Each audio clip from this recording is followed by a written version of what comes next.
네, 안녕하세요. 대여배의 경민입니다. 오늘은 푸드웨어를 살펴보도록 할 텐데요. 버거킹에 갑자기 웬 버거킹이 나오나 하죠. 일단 버거킹 기사를 가지고 좀 참고해서 풀어보려고 하는데요. 버거킹이 이제 고열량 식품이 급증을 하고 있는데 이 현상이랑 또 연관지어서 푸드웨어한테는 어떤 기회로 다가올 수 있을지 좀 풀어보려고 합니다.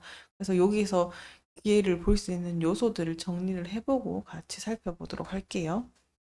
자, 기사를 보시면요. 최근에 버거킹이 고열량, 저영양 식품이 급격히 증가했다고 합니다. 그러면서 식품의약안전처에 따르면요.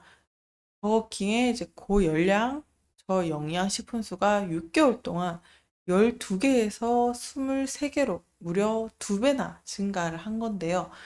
이렇게 되면서 버거킹이 맘스터치랑 그 해당 목록에서 가장 많은 리스트가 된 거죠. 그래서 맘스터치랑 양쪽 둘 다 기름진 거 끝판왕이 된 것 같네요. 이제 공동 1위를 이제 기록을 했다고 합니다. 그러면서 이제 이런 버거킹의 추세가 이제 건강 문제를 우려하는 정부의 입장에서는 이렇게 조금 주목을 받게 된 거죠. 그래서 이게 왜 그렇게 됐냐. 이제 비만이랑 관련해서 이제 다루는 법적 규제랑 또 관련이 있는 건데요.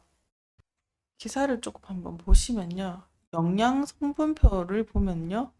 아, 죄송합니다. 보건기구의 이제 채소 나트륨이 이렇게 됩니다. 소금이 5g을 넘지 않도록 권장을 하고 있는데 뉴와퍼에만 해도 일일 권장량 섭취한 절반 이상이 나트륨을 차지하고 있는 상황이다 하죠. 상당히 짜다. 그리고 고열량이다. 건강에 좋지 않다. 이렇게 보시면 좋을 것 같아요. 그런데 이 이슈가 왜 푸드웰과 연관이 있을까라고 생각할 수 있겠지만 요거는 이제 어떻게 보면 우리가 펼친 시나리오니까 이 제 견해라고 생각하고 참고를 해서 들려주시면 됩니다. 어쨌든 푸드웰은 좀 건강과 관련해 가지고 식품을 제공하는 기업이잖아요. 뭐 건기식도 하고 있고요. 이 보시는 것처럼 건기식 제품도 있죠. 그래서 이제 이런 것처럼 뭐 비만 식품도 다루고 있고 건기식도 하고 있고 어쨌든 비만 예방이랑 영양 균형을 또 중요시하고 있는 이 시장에서 어떻게 보면은 주목을 받을 수 있다. 이렇게 또 보실 수 있겠는데요.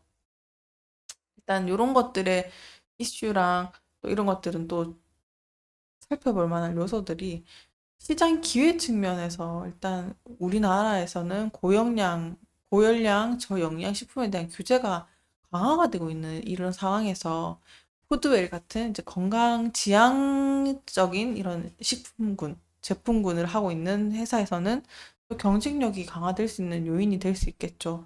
뭐 특히나 비만 문제라든지 뭐 영양 문제라든지 이런 거는 시장 성장 가능성이 높은 시장에 또 진입을 할 수 있다라고도 볼 수 있겠습니다. 그러니까 식품 쪽이니까 접근이 또 쉬울 수도 있죠. 그래서 더불어서 이제 리스크 면에 있어서도 버거킹이나 프랜차이즈들이 이제 식품 문제로 비판받는 이런 상황에서 식품 산업 전체에서는 이제 신뢰도를 떨어뜨릴 수 있는 요소이기 때문에 오히려 반대로 푸드웰이 이런 리스크를 인식을 하고 또 건강에 중시하는 식품 전략을 통해서 차별화 이미지를 또 구축을 하게 되면 또 다른 상황이 흘러가게 될 수도 있는 거겠죠. 그래서 이런 정부의 이런 규제가 한창 강화되고 있으니까 이런 거를 푸드웰이 사전에 이제 규제 변화에 또 잘 녹아내리는 모습을 보여주면 또 긍정적인 영향을 또 미칠 수 있지 않을까 또 생각을 해봅니다. 그러니까 따라서 이렇게 시장성에 있어서는 버거킹과 같은 이런 대형 패스트푸드 프랜차이즈들이 식품 문제로 규제를 받고 비판받게 된 상황이 계속 벌어지게 된다. 그러면 이렇게 저칼로리에 대한 수요가 또 증가할 가능성이 또 높고, 지금 또 다른 쪽에서는 그렇죠. 뭐, 제로 칼로리, 아니, 제로 슈거 이런 것처럼 건강을 찾는 수요는 계속 꾸준히 이어지고 있으니까요. 그렇게 생각했을 때 이제 어쨌든 푸드웰 입장에서는 건강식품 시장이 또 대응할 기회를 가지게 될 수도 있는 거고 또 푸드웰 입장에서는 이 시장의 변화에 맞춰서 건기식 라인이나 이런 것들에 제품이 매출시킬 수 있다면 주가는 또 긍정적으로 영향을 미칠 요인이 되겠죠. 뭐 특히나 규제 강화나 건강식에 대한 수요가 증가하면은 당연히 또 주가 상승의 요인이 되니까 그런 상황도 조금 잘 살펴보시면 좋을 것 같습니다. 또 뭐 비슷한 예를 들면요. 그 노르딕 스프링클러라고 해가지고 이게 이 회사도 식품 건강에 이게 그 관심이 높아지면서 건강식품에 대한 시장에 대한 경험을 했던 게 있었고요. 푸드웨일이 어떻게 보면 기회를 잡을 수도 있는 인사이트를 제공하기도 하겠죠. 더불어서 다른 재무제표를 이어서 보시면 푸드웨일 자체는 매해 매출액이 상승을 하고 있습니다. 그리고 전년도 대비해서도 매출액은 증가를 하고 있죠. 그리고 상대적으로 조금 당기순이익이 계속 빠지고 있는데 이게 뭐 시설 투자나 이런 것들 아니면 원재료 비용이 좀 작용이 되면 당기순이익이 빠질 수도 있습니다. 그래서 그런 요소들이 조금 작용해서 그런 것 같은데 그래도 전체적인 매출액은 증가를 하고 있다라는 걸 볼 수 있고요. 더불어서 품목을 보셨을 때 최근에 또 매출을 많이 끌고 갔던 원동력이 뭘까라고 봤을 때 통조림 부분이 조금 많이 올랐습니다. 그래서 여기가 매출 실적을 조금 내줬던 게 컸고 그리고 나머지는 조금씩 다 비슷한데 냉동품 같은 경우는 상당히 좀 빠진 모습을 볼 수 있겠네요. 그리고 이제 건기식 떠오르고 있는 건기식이 확실하게 매출을 확 내주고 있죠.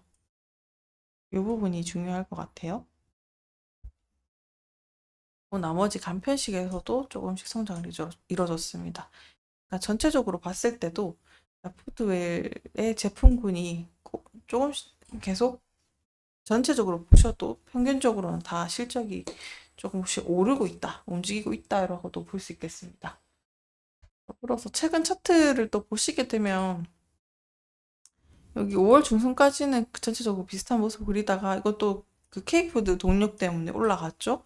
그러고 나서 또 최근에 다시 또 최저점 라인까지 또 지지선 라인으로 또 내려오고 있는 것 같은데 또 아직까지는 지금 실적을 또 앞두고 있으니까 실적이 다가오면서 뭐 기대감이 크게 반영이 안 되고 실망감이 이제 일단 K푸드의 기대감이 다시 또 시간이 지나면서 다시 소강 상태로 접어들었고 또 추후에는 이제 실적이 나오는 거에 따라서 또 주가 반등의 요인이 있기 때문에 그런 추이를 잘 살펴보셔야 된다.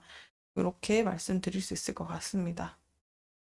네, 그래서 이제 앞으로 이렇게 완전 대척점에 있는 자료라서 좀 준비를 해봤습니다.